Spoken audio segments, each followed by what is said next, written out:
Welcome to Kickass Radio, hosted by Jo Sainsbury, founder of Kickass Women. Join Jo over the next hour as she shares stories and conversations that are both inspiring and empowering. Having spent over 30 years in the corporate sector, Jo Sainsbury kicked off her heels and became a coal train driver working in the rail and mining industry. It has been her goal ever since to empower and support women who are considering a career change into an industry role, making the transition as smooth as possible. Jo is a walking, talking success story of how taking the plunge into industry can open up a world of opportunity. And you can do it too.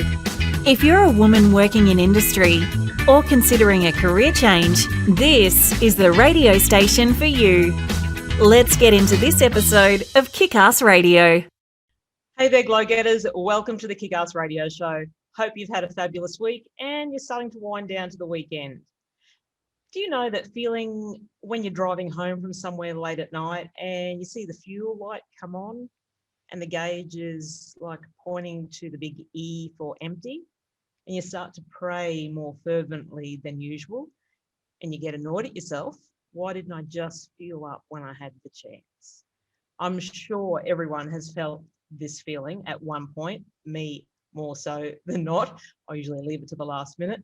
Yet sometimes this is exactly how we live our lives, running on empty. Have you ever found yourself starting to go into panic mode? Stress creeps in and negative thoughts take over fear, worry, and doubt. This is your spirit telling you that your fuel light is on and your gauge is pointing to the big E, empty. In the same way that you cannot expect to keep your car to keep running without fuel, you can't expect yourself to keep running without refueling yourself with energy and great mindset. So what is our fuel, or how do we recharge? Let's create our own fuel stations. You are listening to the Kickass Radio Show, Kickstart, where we talk about all things women working in non-traditional roles in varied male-dominated industries, and I tell you pretty much how it is. So today is episode 24, and we're talking about running on empty, our tanks when they're half full, or are they half empty? I'm your host, Jo Sainsbury, the Glo-getter, and my background is I'm no stranger to wearing high-vis workwear, getting down and dirty in the coal dust and the grease. And my passion and purpose now is to reinforce and support confidence in women and encourage more women to kick off their heels and tap into their steel caps and to pursue these non-traditional roles in the varied industries out there as I share my knowledge, career experiences, and understanding of the industries. So here we are. We found ourselves on the Kickass Radio Show. Now, there's a big hi-ho to all my listeners here in Australia, and how y'all going to our listeners in the US. Now, I hope we can keep you in good company over the next hour, and where I'll share some hopefully valuable insights. Now, it's a big, huge shout out to all the women working out on track and on site today. Stay safe, ladies. We all need you to get home to your families and your loved ones well tonight, and have a fantastic day or night shift. Now, this also might be a good time to mention that the radio show does and may contain some adult language. But enough of that. Let's get into it. So we're talking about refueling ourselves. And, you know, when most of us are running on empty, are we fueling up or just filling up? Now, it's so important that we know that we can choose to fuel ourselves into action, create new opportunities, and illuminate our ways to accelerate our focus and direction. I love things that glow. So every day you have a choice about whether you fuel yourself or you just fill yourself. So where are you investing your energy day to day? Is it like everybody else? Busyness, emails, social media, webinars, Zoom meetings, parenting pressures, like we're going back to school next week, the financial stress, or stuck in the throes still of working from home. It can all drain your internal tank and leave you empty. So are you simply topping up or filling yourself to exist rather than fueling yourself to thrive on? Now, you will always have to make choices about how you spend your time And we all waste so much of our time filling up with rubbish, all the non-essential data, instead of fueling ourselves with positive and meaningful knowledge and information. Yes, we all have the same number of hours in a day. It's what we do with them that counts. You know, those times when you've been sitting on the lounge, just scrolling through your phone or your iPad, your tablet, and even while you're doing it, you know it's emptying and draining your tank. Yet you just keep sitting there searching and scrolling in case you find that one thing, that something that fills you up. Maybe you're searching for something on Instagram or Facebook, or just mindlessly looking through your phone. So often we look to other people or other things to fill us up or to make us happy, to make things better for us, to take care of things, or to make us feel a certain way. So does this sound all a little too familiar? Yes, it does, as I know I'm guilty of it too. This is exactly how we mindlessly fill up on other people's feeds, and we don't gain drive or benefit out of it for ourselves. This is such a losing game because we can't control other people or the things outside of our own selves. And so, at some level, we will always be fearful because those things could be taken away, thus, literally draining out our tanks. And sometimes we fill up our time to procrastinate from working on ourselves or areas of our lives. So, is your filling up a form of self sabotage, or is this a secondary gain in staying in gear? You're staying in park where you are and not refueling yourself. Unsatisfaction in life. I find that life is going so fast and has become something so far from nature. And the system pours so many false perceptions and desires into our heads that it's really difficult to stay connected to ourselves and be grateful for all that we have. Now, our lives are run by time. We need time to work, make money, to buy the things we think we need, to keep up with the Joneses, to be able to go on holiday to, beautiful places like Spain. That's me. Not to mention our lives online these days. Many have a kind of professional identity that it seems they must maintain to be able to market themselves and keep up with the technological business world. That's just so predominant in our lives now. The effort we make to stay connected is quite immense. In reality, time is passing so fast, and the moments when we are really able to enjoy all that we are working for are few and far between. Now, it's a common theme. When you have money, you have no time. When you have time, you have no money. Some years ago, I'm sure I was dreaming of having a life like I do now. And yet, when you are in the present moment, there are, and there are always times when you feel like there could be something more. Nonetheless, I'm completely sure that there is nothing that will give me more than just being able to appreciate what I already have right here and right now. You've probably heard the saying, attitude is everything. As cliche as it sounds, mastering your mindset is critical to your success and happiness in life. The definition of mindset is the established set of attitudes held by someone. You have a choice in the way you perceive whatever is going on. You have the power to choose whether you think your tank is half full or half empty. Attitude is the fuel that drives behavior. It determines the ways in which you think and you feel. It sets the tone for your emotions and how you react to what happens at home, in the workplace, in your life in general. It not only affects what you do, but how you do it. So in these days, particularly of stress and working from home, burnout, attitude and mindset is even more critical. And how we approach these stressful periods and situations is an important part of how we thrive, how we move on, and come out the other side.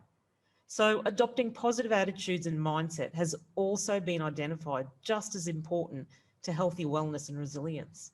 Adopting a more positive mindset can be challenging because it pushes you out of your comfort zone. And we all know we don't like that feeling. But that comfort zone, it's a dead end. By taking a new attitude towards your personal growth, you open up yourself to greater possibilities, and there's unlimited possibilities out there. Not to mention, you'll begin to fill your tank, reach your full potential, and one of the greatest accomplishments anyone can feel in their life and career. And I've learned the warning signs myself that indicate to me when I'm running on empty. I let small things really upset me, and it takes a bit to get me going, but I let others know also. And I get a little embarrassed when I get to this point, but I've learned to see it as a warning sign that I need to get intentional about refueling and filling up. So how do you refuel yourself so you stay running and committed to your goals and intentions in the best possible way? Well, for me, it's awareness and identifying what's been burning my fuel and leaving me idle. You need to get really clear on how you spend your energy. The how, where, why, and when. Is it idling your energy or is it increasing your RPMs, your revs? Do you need to reroute? Is how you burn your fuel or spend your time and energy aligned with where you want to go in your life? It's like when your stomach's empty and you get that gurgling and rumbling in that. You want to find something to eat. Sometimes it's a quick snack, sometimes it's a gourmet meal. But what you don't do when you're hungry is sit down and wait for someone else to feed you. You feed yourself. So we need to fuel up and fill up our attitude and mindset.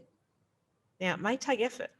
You may not be able to immediately get to the full mark, but there are infinite variety of fuels that may fill your tank. But here's the key. You must learn how to refuel yourself.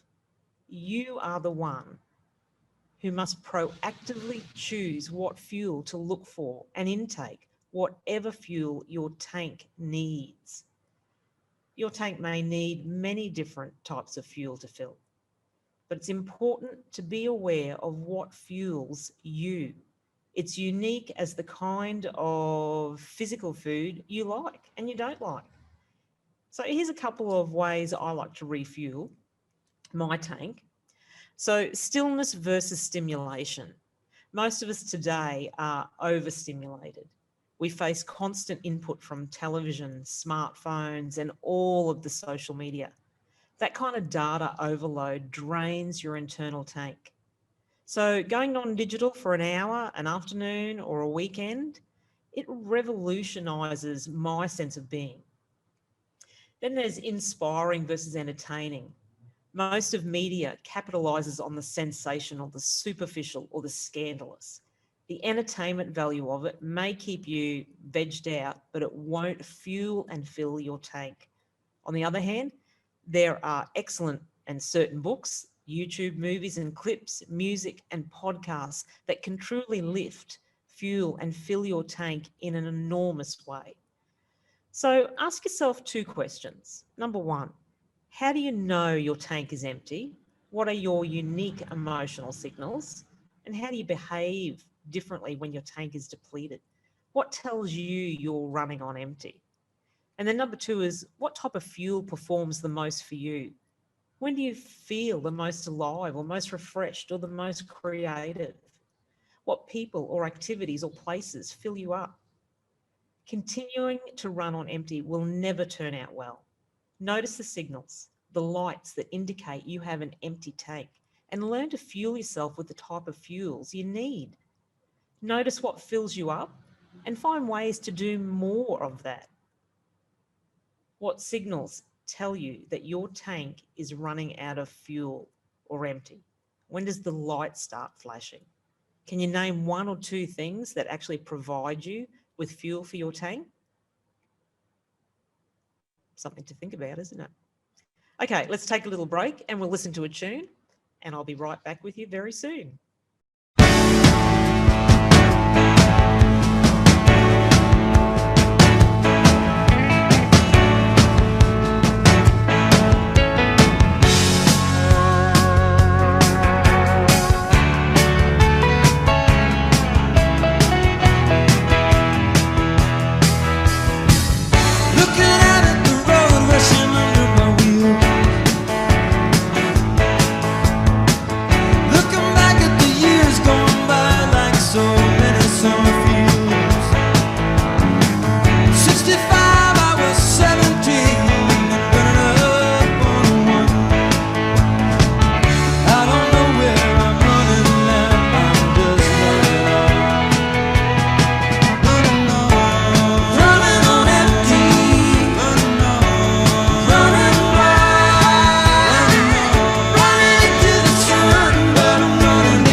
if it takes all night, that'll be alright.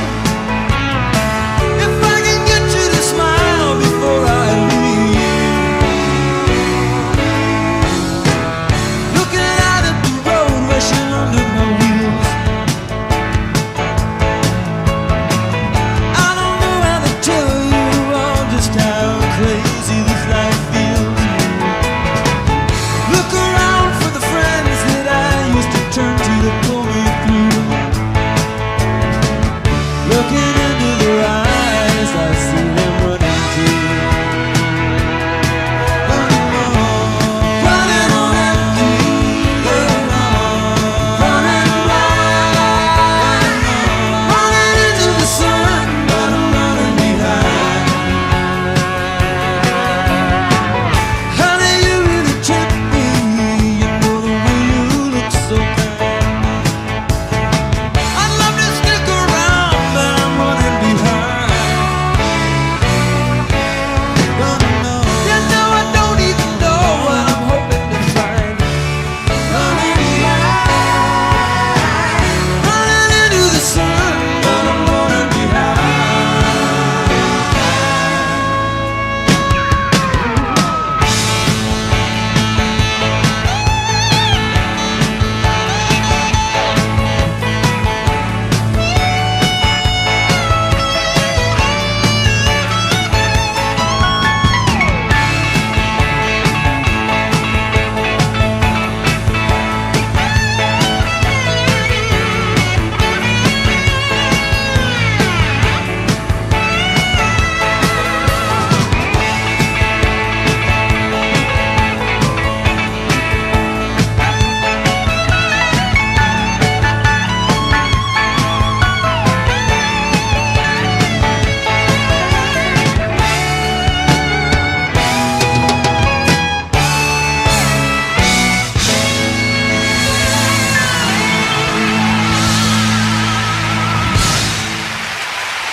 Thank you.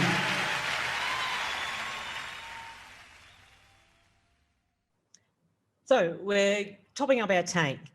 Imagine your dream car, sleek lines, high performance, total luxury. You finally get to drive it, racing around in it as long as you can, impressing yourself and everyone else as you pass by, until it runs out of fuel. Then, regardless of its potential, you're stuck. Your amazing car grinds to a halt and it's not going anywhere.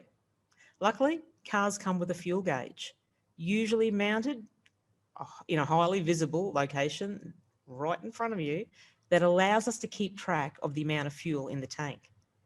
Now, we can easily see when we're getting low and should be making plans to fill up the tank so we do not run out of fuel.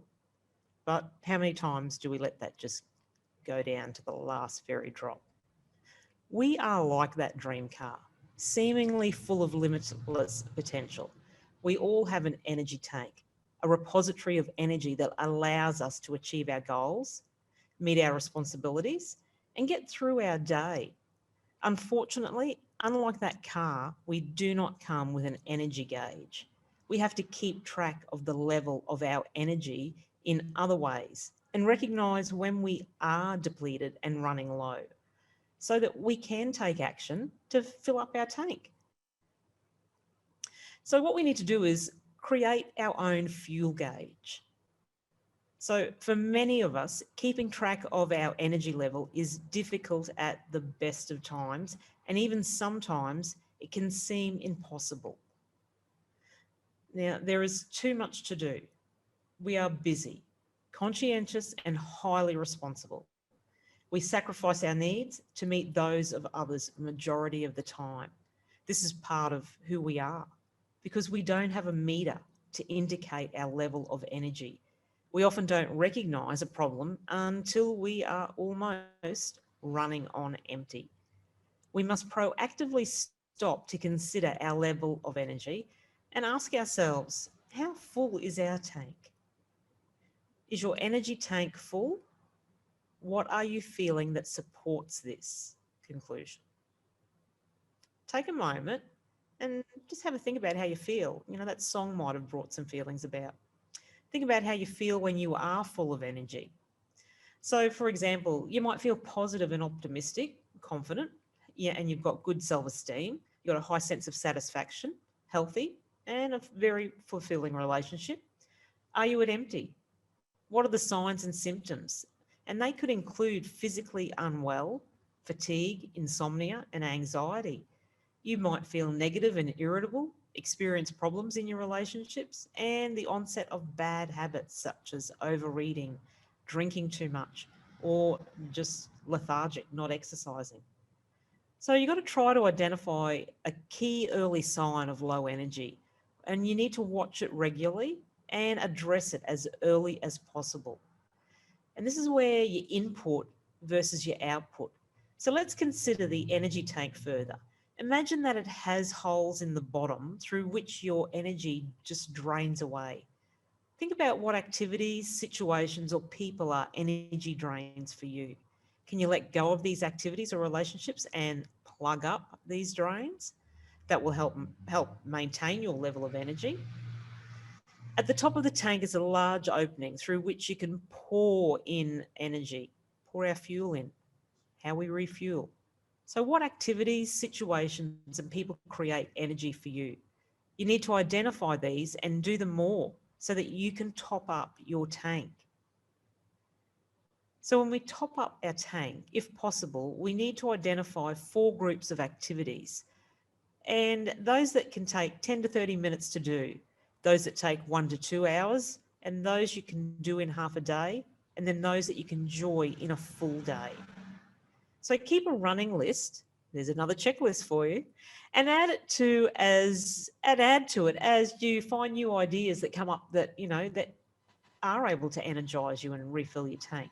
Now, there's a good rule called the Tarzan rule. Oh, hang on a minute. You're saying, Joe, what is the Tarzan rule? I've never heard of it.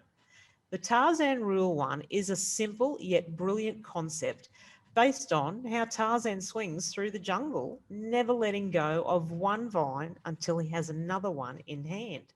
Similarly, do not let go of something that is good for you without arranging for the next one. Keep swinging on that vine. So, for example, don't end a holiday without booking another one. Don't end a run without knowing when you are going for your next run. And don't end an evening with good family or friends without knowing when you're all going to see each other again. And don't end a visit to the day spa. Definitely not without booking your next appointment. And don't end a date night without knowing when you're going to go out again, without the kids, without the family.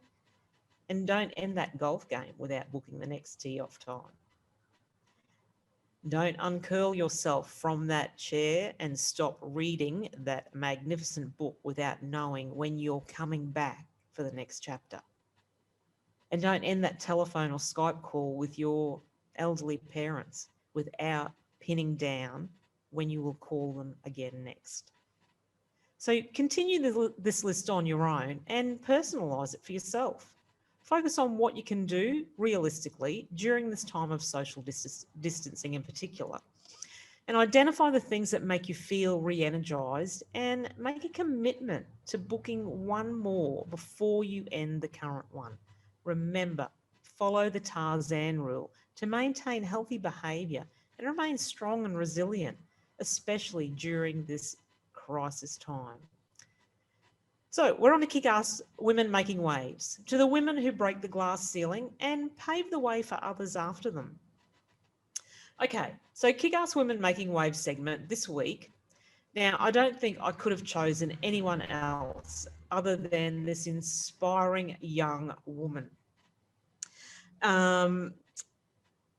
particularly being the historic point it was in time in the US this week. I'm talking about the change of guard in the White House in the US, the inauguration of President Joe Biden.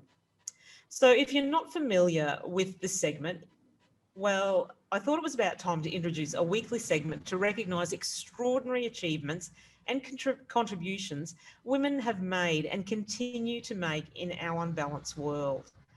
We live in an exciting period of history. The groundswell for change to a more gender based world is growing, with people speaking up and demanding equal opportunity for all women in all walks of life.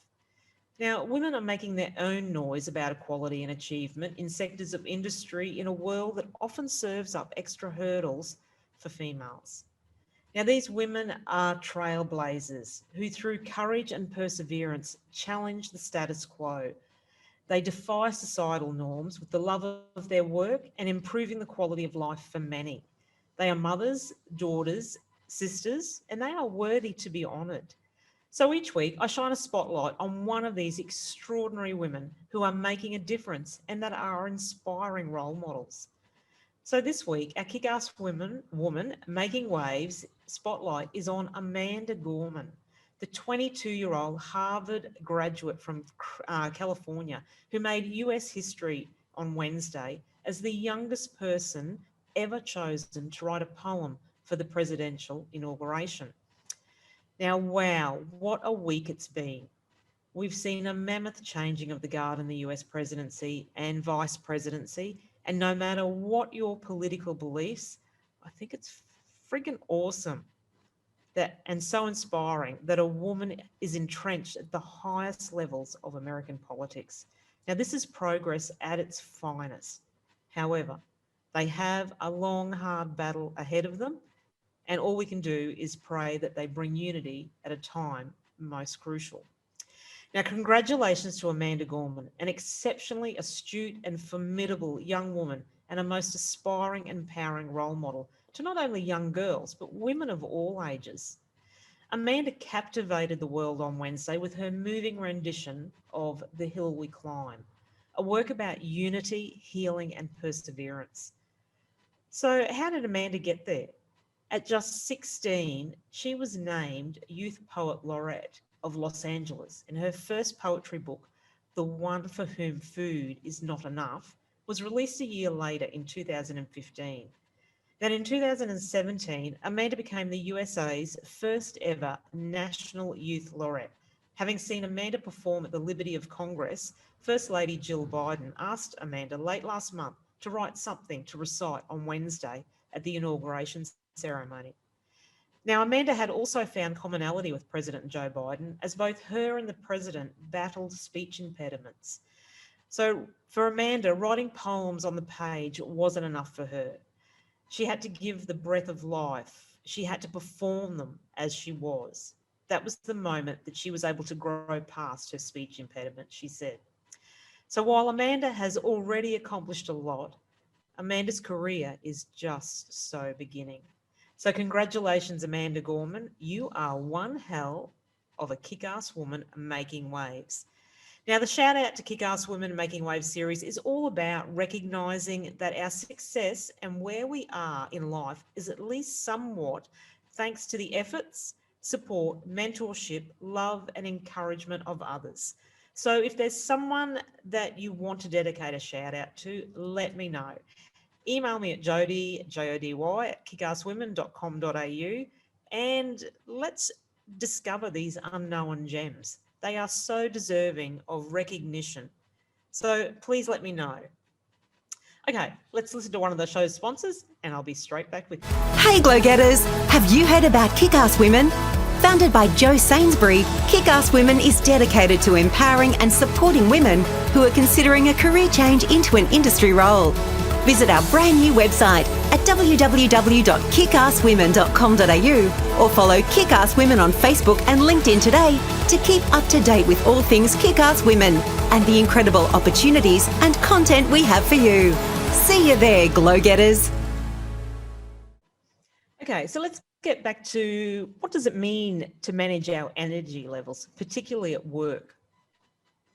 Throughout the workforce of any highly competitive, goals-driven company, it's not uncommon for employers and quite often the employees themselves to have a 60-hour work week, 70. For some, it could even be up to 80 and that's their norm. Those who adhere to this mindset believe that working as long as possible is the only way to get tasks done, achieve greater results, or vanquish their competitors. Many millennials view their tireless work ethic as a badge of honour or bragging rights. However, the basics of energy management would suggest otherwise. Pushing yourself to put in your 10 to 12 hours or 14 hours every day isn't necessarily effective or efficient. While time is static, energy levels ebb and flow. So when it comes to maintaining productivity, striking a balance is the key. So once your energy is restored, your capacity to work more proficiently tends to elevate along with it. When you're at a point where your physical, mental, emotional, or spiritual energy levels are constantly running on empty, putting in more time at work won't make a difference. In fact, burning the midnight oil may actually prove counterproductive. So, how to manage your time by understanding the way your energy levels work. Now, according to Tony Schwartz, that's a TEDx speaker and founder of the Energy Project, energy management requires a balance between energy expenditure and energy renewal. It can be expanded, it can be renewed, and you can even learn to use it more efficiently.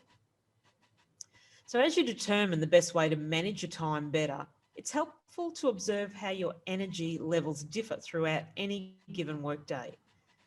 So for example, take the morning. Do you feel energized after a full night's rest and always set aside personal time for exercise or breakfast before heading off to work? Or maybe you feel more inspired and ready to make decisions in the afternoon once you catch a second wind. Observations like this help establish the types of management strategies that will best correlate with the times your energy levels are high. And there are also low energy times. For some, this could be in the morning before coffee, or the sudden lull people usually feel after lunch. It's critical to recognise these moments too. Probably more so we recognise them more. So by doing so, you gain the ability to schedule and prioritise different work activities throughout the day in relation to their changing energy levels. Maybe some may need to arrive at work first thing in the morning when they're most excited to take on the day, or work late into the evening after everyone else has gone home and they can truly focus. So let's explore the manner in which the 4 energy types are used and regenerated. First off, we've got physical energy. Your physical energy or your body energy is perhaps the most observable of the 4 types of energy, and it's the easiest one to control. The key to maintaining peak energy levels involves getting adequate sleep, amounts of nutrition, exercise, and rest, of course. However, many people may find it difficult to practice healthy behaviours on a regular basis, and there's many reasons for that, especially with the myriad of other demands competing for attention at home. As far as the renewal and sustainability of physical energy are concerned, quality and frequency are equally more important. So what constitutes an energy renewal activity? Some examples could be talking with a coworker about non-work activities, setting aside 15 minutes simply to watch YouTube, something inspirational and educational more so, taking a relaxing walk outside to clear your mind. And just remember to make these activities a part of your daily routine. So the next is our mental energy. In the modern workplace, multitasking is not only ineffective and unproductive, it can be costly. A report by project management software developer Realization suggests the mistakes attributed to multitasking cost the global economy up to $450 billion annually. Now, switching focus to take a call or check email further compromises your mental energy, increasing the time necessary to complete your primary work task by as much as 25%. So designating specific times for you to address these ancillary tasks can help reduce interruptions and sustain your mental energy levels. So there's other ways to prioritise your work tasks, and they can include creating a daily to-do list. Ching, ching. There's the list again, and it's prioritised by importance. Setting reminders in your Outlook or whatever calendar you have on your platforms to increase productivity. and working in a quiet room to avoid all the distractions. So by committing longer stretches of time to tackle the bigger priorities, your team and yourself becomes better equipped to produce quality work and guard against mental burnout. Then we have the emotional energy. Emotional energy impacts the effectiveness of your work. Most of us recognise that we perform best when we're in a good mood. Of course we do. Of course, controlling emotions like happiness can prove challenging at times. Under a barrage of consistent demands and external pressures, emotional energy shifts from positive to negative feelings, often back and forth throughout the workday. So while in panic mode, people become irritable, impatient, and anxious. In turn, this makes it difficult for you to focus and perform well or lead effectively. Fortunately, and there are some solutions. So during unpleasant situations, start deep breathing, have a little bit of meditation, and whatever other little relaxation exercises you can implement or introduce. Encourage positive feelings in the workplace. What pay forward, it pays back, and being happy, it is contagious. Reduce tension in individual relationships. Improve how you respond to stress triggers. When you learn to recognise what kind of events prompt the onset of negative emotional energy, you'll also gain a greater capacity to control their reactions. And then we've got spiritual energy. People maximise their spiritual energy levels when the work they perform provides them with a greater sense of purpose, and it coincides with what they value the most. Unfortunately, the realities of work life don't always allow for people to find the deeper meaning or lasting gratifications of their work. So to access spiritual energy in the workplace, workers need to establish clear priorities and start being more attentive to their deeper needs to influence their work satisfaction. And this process begins by purposefully allocating time to the areas of life we deem most important, while allowing these core values to be reflected in our daily behaviours. Now, those life areas can include spending time with family, friends and loved ones, attending some self or professional development, or volunteering and serving others in the community. There's lots of ways that you can build that, and we need to build that to get our end result. Through greater awareness of your spiritual energy and taking steps to build up reserves of it, people begin to feel more positive, enjoy greater focus, and demonstrate greater perseverance in the face of difficulty. So work versus energy and putting it all together. When the importance of energy levels is continually disregarded, several things can happen. You feel increasingly stressed, anxious, and defeated. By investing in the physical, mental, emotional, and spiritual well-being of yourself, workplaces can attract and retain a lot more employees who bring all of their multidimensional energy to the workplace. So as a result, both entities, yourself being the employee and the employer, gain fresh opportunities to grow in value and impact. Okay, so that's a wrap. Let's hear from another one of our show sponsors, and we'll be back to get our Take 5 tips. Hey Glo-getters! Did you know that Jo Sainsbury is a published author for her book High Heels to High Vis and has been named an Amazon #1 bestseller? Telling the story about Jo's transition from the corporate sector into industry, High Heels to High Vis acts as a guide for women who are considering a non-traditional role and career. High Heels to High Vis is available for purchase online at all leading bookstores, including Amazon, Dimmicks, Waterstones and eBay. Okay, so our Take 5 tips for this week, they're questions to ask yourself. How full is my energy tank? How do I know that? What is a key sign that it is full or empty? What drains my tank that I could stop doing? What can I do to top up my tank? And how can I use the Tarzan rule to maintain positive activities on an ongoing basis? Something to ponder and think about. and a good little exercise to do over the weekend. Use that little bit of relaxation and meditation time to have a think about those questions and answer them. And then your safety affirmation for this week is, energy is the essence of life. Every day you decide how you're going to use it by knowing what you want and what it takes to reach that goal. Wise words of Oprah Winfrey. So that's it, guys. I do hope you found the information helpful and valuable, and it gives you something to action over the weekend. Regularly take the time to refuel your energy and balance your mind, your input, your output, and all of your different senses. It's such a simple thing, but I promise you, it will make all the difference when it comes to your everyday health and well-being. Whatever you fill yourself up with will eventually overflow. It will impact the people around you and influence people's perspective of you. And if you get it right, what you fill yourself up with, you will want to give rather than get, and you'll start to attract others who are doing the same. Mastering your attitude and mindset is an inside job. It requires time and effort on your part to focus on yourself. When you feel prepared and ready for your day, your tank is full. You are much better able to be strong and there for yourself. As always, I really appreciate you guys for giving me your time to listen to the radio show.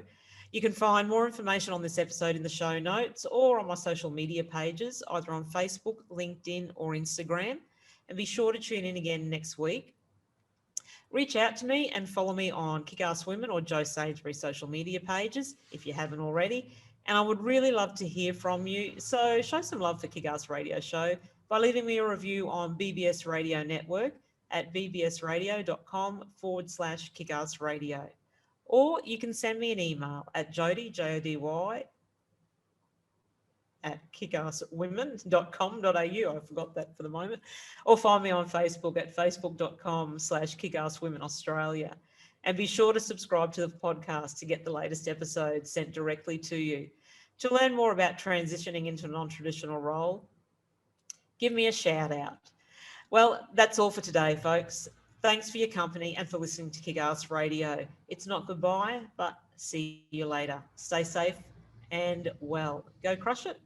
Stay in touch. Poscoms. Go on, get your glow on. Thanks for tuning in to another episode of Kickass Radio, where we kick goals and deliver empowering conversations for women. Want to hear more from Kickass Women and Jo Sainsbury? Visit the Kickass Women website or follow Kickass Women on Facebook, LinkedIn, and Instagram. See you on the next episode of Kickass Radio.